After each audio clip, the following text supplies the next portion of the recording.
लेके रही। देख लो, ये बिहार के लोग के बढ़िया इज्जत मोदी जी ने वाला। वोट के समय में सारे लोग प्रणाम करिए, अब पैसा ले लेके आई बाथरूम ले खोज के सबके भेजा रहा है। ये बढ़ता इंडिया है। बिहार के लोग के ये तो वैल्यू बा पूरा चीज। पैसा भर के भी इतना बाथरूम में जाना पड़ रहा है।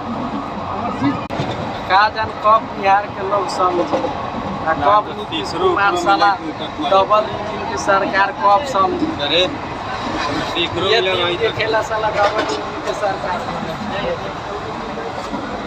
यही सब देखना पड़ रहा है।